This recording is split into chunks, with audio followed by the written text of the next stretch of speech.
Deputy Representative, Eastern Caribbean Area Office, UNICEF, Tanya Radazavljevic. Communications Specialist for the Eastern Caribbean Area Office, Patrick Knight, UNICEF. President Gary Allen of the CBU and other directors.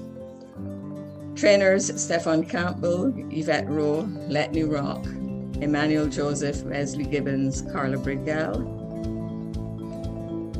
Participants, Carl Toppin, Nakezia Logan, and other participants. Marcia Branch, moderator, project consultant. Different, dynamic, and informative. One of the comments received from a participant at the end of our training. This training, funded by UNICEF and held in collaboration with the Caribbean School of Media and Communication, CARIMAC, at the University of the West Indies and the Association of Caribbean Media Workers, ACM, was indeed riveting and thought-provoking. Training of media workers, especially those who are already in service through our more than 30 members in over 18 countries, is at the core of our union's goals and objectives. It is in that context that the Caribbean Broadcasting Union entered into agreement with UNICEF to hold a series of training courses designed to implement policies and guidelines governing the reporting of children's issues. From a rights-based perspective, previous workshops were held in person. However, due to the COVID-19 pandemic, this final series was held virtually and was attended by a total of 45 staff members from 19 CBU member organizations. As a 52-year-old organization, we continue to fulfill our mandate of training of all levels of staff of our members in support of a unified Caribbean community. This has been evident given other training collaborations undertaken with agencies such as the United Nations Educational, Scientific and Cultural Organization, UNESCO, the United Nations Office of Disaster Risk Reduction, UNDRR, and the Pan American Health Organization, World Health Organization, PAHO. We're therefore extremely pleased at the response and the enthusiasm from members. I note with interest that participants seemed to relate to the various aspects of the training from both professional and personal viewpoints. Thinking through your story and pitching it, pegs, angles, and storyboards will long remain in your competencies.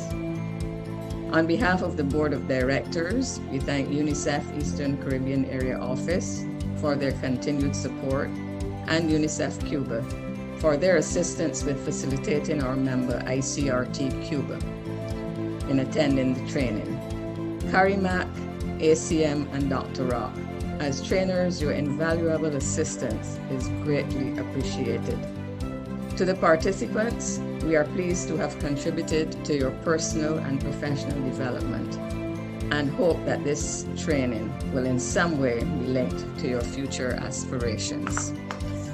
This is Hilda Cox-Bullen, Secretary General of the Caribbean Broadcasting Union, representatives of the Media Institute of Media and Communications, Association of Caribbean Media Workers, officials and members, trainers, participants, ladies and gentlemen.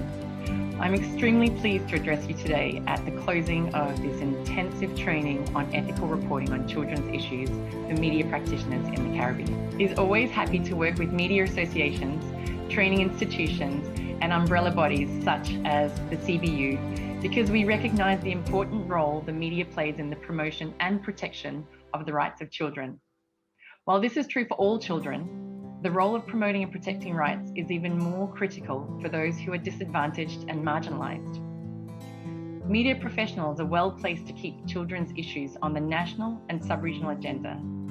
This pivotal role can be enhanced by a greater capacity to recognise and protect children's rights, and by the media scrutinising efforts to protect those rights, and also challenging those who fail to meet their commitments to children. Several key articles in the United Nations Convention on the Rights of the Child deal directly with the media and children. The Committee on the Rights of the Child also identifies three main areas for consideration. First, ways to improve the image of the child through media reporting. Second, encouraging children to participate actively in the media. And third, protecting children from harmful media influences. We recognise that in our region, we still have some distance to go to reach those goals identified by the committee. A study commissioned by UNICEF Eastern Caribbean back in 2014 concluded that child rights are often violated in mainstream media, both traditional and digital, due to gaps in the professional capacity of journalists and lack of sufficient knowledge about the essence of child rights. Some of the key violations include naming children caught up in violent situations or giving enough information that they can be identified, interviewing children in the absence of parents or caregivers, and general gaps in the awareness of children's basic human rights. It was these recognised shortcomings which propelled UNICEF to work with the CBU and the Association of Caribbean Media Workers to design a guide on child rights for Caribbean media practitioners. That code was released in 2016 after 2 years of intense deliberations and consultations. And indeed, this training you underwent is another episode in ensuring the code is a lived document. The need for continued training, such as the course you undertook over the past 5 weeks, demonstrates that the job is far from over. While we have witnessed less public uproar about the treatment of children in the media in recent times, it is still evident that there is room for continuous improvement on reporting. Greater professionalism in dealing with the most disadvantaged and vulnerable children is needed to strengthen the media's contribution to influencing public opinion, as well as nurturing child-friendly norms, while also promoting the many positives in our societies. Another challenge we still must overcome is underrepresentation of children and adolescents in the media. It is hoped that this training will inspire participants to focus on some of the issues still confronting children, such as violence, the need for education systems which cater to their needs, social protection systems giving them and their families better coverage, and an overall environment in which they can thrive. But even more pressing now is the need to interrogate the impact of COVID-19 on children. The pandemic has had severe repercussions in all areas of life and is as much a social and economic threat as a health crisis, creating extremely challenging situations. In many respects, it is a child's rights crisis. The coronavirus pandemic has laid bare the deep inequalities in our society. Millions of children across the world are missing out on basic health care, cut off from education and left without protection, and our region has not escaped. Staggered school days, shortened timetables, and a blended education in a scenario where access to the internet is often limited deprives many of a solid education. A recent UNICEF report projected that across Latin America and the Caribbean, more than 3.1 million children may never return to school, while enrollment of first-time students is likely to decline by more than 1.8%. The costs of the pandemic for children are immediate and, if unaddressed, may persist throughout their lives. Children and young people will be living the impacts of this pandemic. How the world, influenced by you, the media, chooses to respond really matters. Children must be included in the decisions that affect their future, and their voices and perspectives must also be heard. I challenge media professionals in the Caribbean to be part of reimagining the future of our children post-COVID. UNICEF will continue to work with the Association of Caribbean Media Workers, the Caribbean Broadcasting Union, and national media bodies to ensure that the unfinished agenda for children remains a top priority. I thank you and congratulate you. Good morning, everyone. Thank you, Marsha. Good to see you.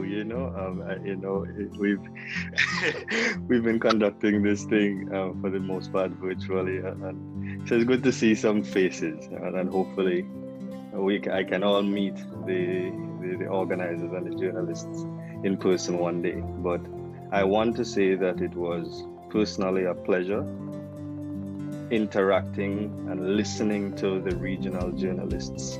We both learned something on both sides, right? Understanding the creativity and the experiencing and just putting it within a context. And if there's one thing I want to leave with all of the journalists today is just remember that your stories are more than mere reporting, and we can create some form of impact and change, especially within the context of this training when it comes to the lives of our children, right? And so Thank you for the opportunity. I look forward to the actual stories that we worked on in the training. I look forward to seeing the publications. I look forward to reading them, and any help and any assistance beyond this point, we are here to help. So that's just my little 2 cents. Thank you so very much.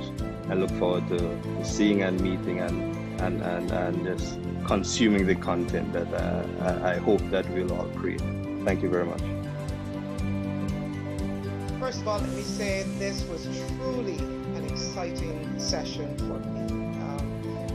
I've been on air for a long time, long enough, and I have the interesting perspective now of seeing what a lot of my friends who are in doing, and I am also switching over to journalism. So this was so timely and so very exciting. So thanks to every one of the trainers who really left an indelible mark in my personal life. We have a responsibility to be their voice, be their protectors of sorts as it relates to the platforms that we are responsible for. We are also responsible for, as their voices, giving them a sense of having faith in adults and their future. We can't take advantage of them just because we want to be first instead of being factual and fair. And as I cannot remember exactly which clips they were in the session, but as we were doing that session where we were watching certain clips, we have to start seeing and truly hearing children in order to understand what it is we want to get out there as journalists, as radio announcers, as whomever, whatever we're doing. It is important for us to really focus on the child and the story because we have to have balance, in other words. So it was very, very exciting for me as an individual, and children are also one of my passions. So thank you very much to all of you trainers. I am never going to forget. I think I've been going through those training sessions that were emailed to us for a long time to come.